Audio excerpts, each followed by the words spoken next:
অন্তর্বর্তীকালীন সরকার পারে না, কিন্তু রাজনৈতিক সরকার পারবে। কেন রাজনৈতিক সরকার পারবে এটা একটু জানবো আপনার কাছ থেকে। পরবর্তীতে আপনাকে প্রশ্নটা রেখে গেলাম। আমরা যেতে যাচ্ছি জাতীয় পার্টির প্রেসিডিয়াম সদস্য আলমগীর শিকদার লটন ভাই আপনার কাছে। সেটি হচ্ছে যে এর আগেও আসলে প্রশ্নটা আপনার এই জায়গায় ছিল যে এটি ফারুক ভাইকেও প্রশ্নটা করেছিলাম যে এই অন্তর্বর্তীকালীন সরকার কোনো কারণে কি, আপনারা বলছেন যে আপনাদেরকে ডাকেনি কেন সেটি নিয়েও অনেক ব্যাখ্যা আছে, কিন্তু আপনার কি মনে হয় যে বর্তমান অন্তর্বর্তীকালীন সরকারের যে অবস্থান, সে অবস্থান থেকে তারা নিরপেক্ষতা হারাতে পারে বা গ্রহণযোগ্যতা কমে যেতে পারে? আপনাদের কি মনে হয় নির্বাচনের জন্য আমাদের ডাকার ব্যাপারে? আপনাদের ডাকার ব্যাপারে না, সামগ্রিক কার্যক্রম এবং আপনাদের ডাকাও। আপনি যদি বলছেন যে ঐক্যমত্য জাতীয় পার্টি ছাড়া, এত বড় দল ছাড়া ঐক্যমত্য প্রশ্নই আসে না। এখন অনেকে অনেক কথা বলতে পারে, কিন্তু আপনি নির্বাচন করবেন, আওয়ামী লীগকে ব্যান করে দেন না। আওয়ামী লীগ তো চাচ্ছে আওয়ামী লীগকে ব্যান করে দিতে, কারণ তাইলে তারা খুব সহজেই চারিপাশে ভারত এবং ভারতে শেখ হাসিনা ওখানে বসে আছে, তাই এখানে একটা ঝামেলা করা তার জন্য খুব সহজ। হ্যাঁ, আমাদের চারিপাশে। তাই সেখানে আমি বলবো যে এখন যে অবস্থা, সেখানে নির্বাচন সকলকে ডাকার প্রয়োজন। জাতীয় ঐক্যমত সরকার, জাতীয় সরকার একটা প্রয়োজন।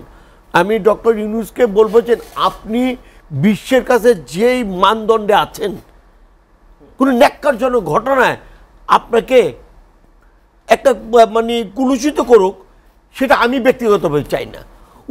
উনি বারবার বলেছেন আমি এইটার তত্ত্বাবধায়ক সরকারের পর, অন্তর্বর্তী সরকারের পর আমি আবার আমার জায়গায় ফিরে যাবে একটা বাজে একটা কিছু নিয়ে ফিরে যাবে, এটা তো আমরা আশা করি না। আমরা চাই যে উনি সুষ্ঠু সুন্দর একটা ভালো নির্বাচন করে আমাদের হাতে ক্ষমতা দেবে, সে যে জানে নির্বাচন আসে। সেদিকে কি এগোচ্ছে না সরকার? কোথায় এগোনোর মতন তো আমি তেমন দিই না। 6 মাস পর যদি বলে যে সংস্কার তো শুরু হওয়ার কথা ছিল যে এখন আগস্ট বা সেপ্টেম্বরের থেকে ধরে নেন। আজকে মাননীয় প্রধান উপদেষ্টা বারবার বিবিসির এক সাক্ষাৎকারে দেখছিলাম যে উনি কিন্তু এই যে দেশের আইন শৃঙ্খলার অবনতি উনি কিন্তু এড়িয়ে যাচ্ছিল, কিন্তু উনি এড়িয়ে গেলে কি হবে? টেলিভিশন দিয়ে এড়ানো যায় না। তার বক্তব্য তো সবাই শুনছে। আমি ওনাকে সম্মানের সাথে শ্রদ্ধার সাথে বলবো এগুলি বিবেচনা করে। রাজনৈতিক দলই পারে, যে কোনো যে কথাই বলি আমরা, একটা রাজনৈতিক দলই পারে এই দেশের মানুষের সার্বিক পরিস্থিতি নিয়ে মাঠে নামতে, তারা এগোতে পারে। প্রধান উপদেষ্টা বলেছেন যে একটা বিধ্বস্ত অবস্থায় রাষ্ট্র ক্ষমতা নিয়েছে এই অন্তর্বর্তীকালীন সরকার, সেই জায়গা থেকে এখন কিছুটা স্বাভাবিক অবস্থায় এসছে এবং এখন আমরা সংস্কার বা অন্যান্য কাজে হাত দেয়। বিধ্বস্ত তো থাকবেই। 16 বছরে একটা ঘটনা ঘটিয়েছে না এই দেশের মানুষের কি কথা বলতে, যে বিধ্বস্তর কারণে উনি যেভাবে মাঠে নামছে, আমি উনাকে সম্মান দিয়ে বলবো যে আরও ভালো করতে পারতো, আরও ভালোভাবে এগিয়ে নিতে পারতো, জাতীয় সরকার করতে পারতো, জাতীয় ঐক্যমত ধরে রেখে যদি করতো, তাহলে আমি মনে করি আমাদের সফলতা আসতো। এখন উনি ব্যক্তিকেন্দ্রিক যারা রিটায়ারমেন্টে আছেন তাদেরকে দিয়ে উপদেষ্টা করছে, আবার ছাত্র প্রতিনিধিরা আছে তারা আবার সবল, আর বাকিরা ঠিক ওই অবস্থা না। রিটায়ারমেন্টে যারা ছিল তা সেই ক্ষেত্রে আমি বলি যে পলিটিক্যাল লোকগুলি দরকার।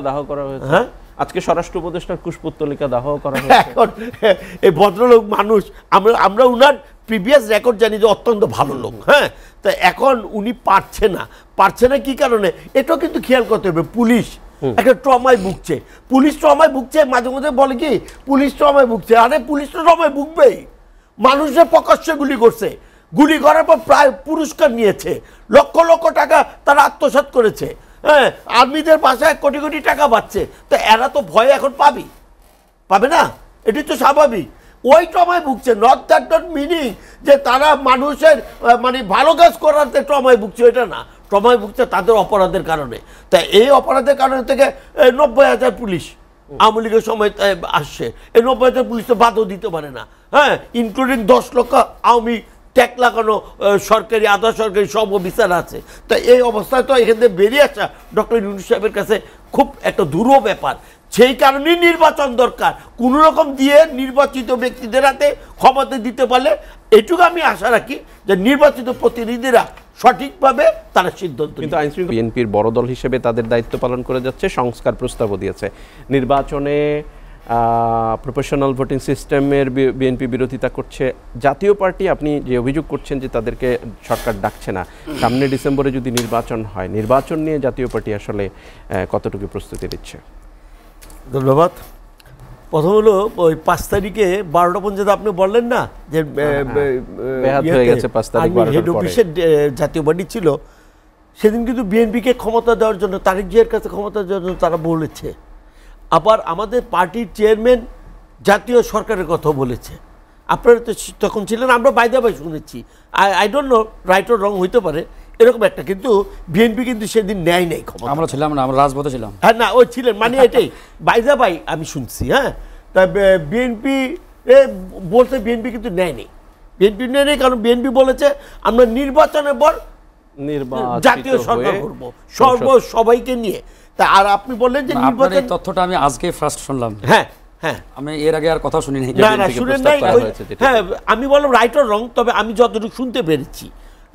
তা আজকে আমাদের জাতীয় পার্টির কথা বললেন, আমরা তো তৈরি, আমরা তো নির্বাচনমুখী দলই, আমরা নির্বাচন করব, এই ব্যাপারে কোনো দ্বিমত নাই। আমাদেরকে এই দেশের নতুন বাংলাদেশ গড়ার পথে নিয়ে হুসেন মোহাম্মদ এরশাদ, সেদিন আমরা তার দফা 18 দফা নিয়ে আমরা মাঠে ছিলাম, আজও আছি। হুসেন মোহাম্মদ এরশাদ আজকে নেই, তার আদর্শ নিয়ে জিএম কাদের নেতৃত্বে আগামী নির্বাচনে আমরা এই সরকারের সাথে থাকব, নির্বাচন অংশগ্রহণ করব ইনশাল্লাহ। উনারা যেরকম গণ অধিকার পরিষদ, আমার ভাই ফারুক ভাই, নূর ভাই ভালো একটা অবস্থা যাবে, অবশ্যই অবভিয়াসলি আমি আপনাদেরকে অ্যাপ্রিসিয়েট করি। বিএনপি বড় দল, বিএনপির জায়গায় যাবে। আমরা ছোটখাটো দল, আমরাও কোনো অংশে খারাপ হবো না। সঠিকভাবে নির্বাচন হলে যদি ভোট ডাকাতি না হয়, রাতের অন্ধকারে ভোট না হয়, ইনশাল্লাহ আপনারা বলবো আমরাও ভালো ভোট নিয়ে আসতে পারবো।